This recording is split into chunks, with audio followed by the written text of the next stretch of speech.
नमस्कार मंडळी, आज आपण इडली प्रीमिक्स बघणार आहोत की त्याने त्या प्रीमिक्सपासून तुम्ही झटपट डोसे वगैरे करू शकता, इडल्या करू शकता, अप्पम बनवू शकता। त्यासाठी मी हे अर्धा किलो तांदूळ घेतले आणि पाऊण कप उडदाची डाळ घेतली आहे आणि साबुदाणा घेतला आहे, जवळजवळ 100 ग्रॅम असेल, आणि हे पोहे घेतलेत आणि थोडेसे मेथीचे दाणे घेतले। तुम्ही 2:1 उडदाची डाळ असं घेतलं तरी काहीच हरकत नाही। हे मी रात्रभर धुवून पंख्याखाली सुकवून घेतलेले आहेत आणि जर पावसाळ्या आणि हिवाळ्यात तुम्ही करत असाल तर ते आपण आता गरम थोडेसे करून घेणार आहोत। आता आपण हे तांदूळ थोडेसे गरम करून घेऊ। तुम्ही पावसाळ्यात किंवा हिवाळ्यात हे जर करत असाल ना तर हे आपण गरम करू, कारण का आपण तांदूळ धुतो ना तर थोडं नरमपणा त्यात राहतो, म्हणून आपण हे जास्त भाजायचे नाही, फक्त गरम करून घ्यायचे। इडलीसाठी आपण नेहमी जाड तांदूळ घ्यायचे आणि ते असे थोडे गरम करायचे, कारण का आपलं प्रीमिक्स ते टिकून राहील यासाठी। आणि तुम्ही वजनी प्रमाणात 2 वाट्या तांदूळ घेतले तर 1 वाटी उडदाची डाळ घ्यायची आणि 50-50 ग्रॅम साबुदाणा आणि पोहे घ्यायचे आणि थोडीशी मेथी टाकायची। तुम्हाला मेथी नसेल आवडत तर तुम्ही ती स्किप पण करू शकता। हे बघा, हे तांदूळ आपले थोडे गरम झाले, ते आता आपण परातीत काढून घेणार। आता आपण उडदाची डाळ सुद्धा गरम करून घेणार, कारण का आपण पावसाळ्यात वगैरे हिवाळ्यात आणि पावसाळ्यात धुतले की थोडे ते आत नरम राहतात, म्हणून जर ही प्रोसिजर तुम्ही उन्हाळ्यात करत असाल तर छानपैकी ते सुकवून जाते। आता आपण हे डाळ पण गरम झाली आपली, ती यात काढून घेणार आहे।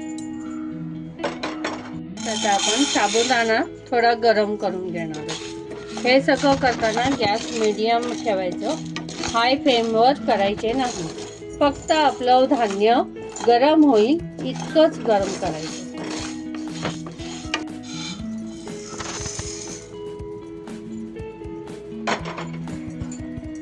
आता आपण पोहे टाकून घेणार, तेही थोडेसे गरम करून घेणार।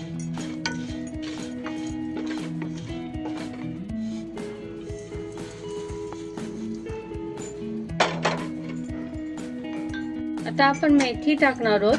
मेथी टाकताना गॅस बंद ठेवायचा।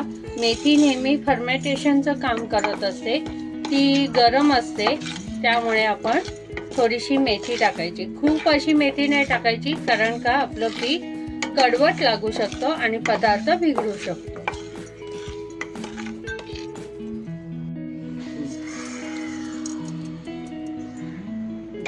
आता हे मिश्रण आपण सगळं मिक्स करून घेणार आहे। आता हे माझं जास्त प्रमाणात आहे, म्हणून हे मी घरघंटीवर दळून आणणार आहे। तुम्हाला जर हे थोड्या प्रमाणात करायचं असेल तर तुम्ही मिक्सरवर दळून ते चाळून घेऊ शकता आणि मग आपलं हे प्रीमिक्स रेडी होईल। हे बघा, माझं जास्त प्रमाणात होतं म्हणून मी घरघंटीतून दळून आणलंय। तुम्ही जर मिक्सरमध्ये दळलं तर ते चाळून घ्यायचं। आता आपण पुढची प्रोसेस बघू। तर या वाटीच्या प्रमाणात मी 4 कप पीठ घेणार आहे।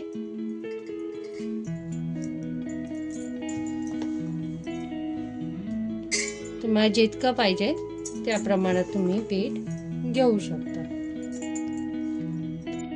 आता अंदाजेनुसार मीठ टाकणार आणि थोडं थोडं करून गुठळ्या मोडत आपण पाणी टाकून त्याचं बॅटर बनवून घेणार।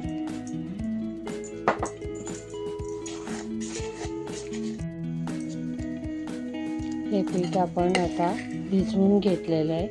तुम्हाला पाहिजे तर तुम्ही रात्रभर ठेवू शकता। यात आपण हा आता इनो फ्रूट सॉल्ट घालणार आहोत आणि यात त्याच्यावर थोडंसं पाणी घालणार आणि हे आता आपण मिक्स करून घ्यायचं।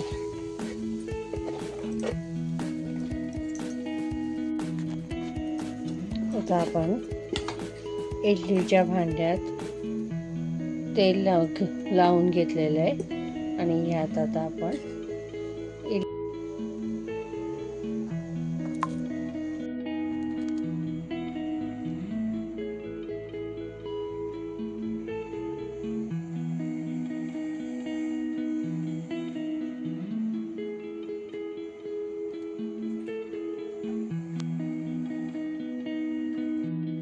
बघा मऊ लुसलुशीत अशी आपली इडली तयार झाली आहे। हे बघा मी तोडून दाखवते। माझी ही रेसिपी तुम्हाला आवडली असल्यास लाईक करा, शेअर करा आणि सबस्क्राईब करून घंटी वाजवायला विसरू नका।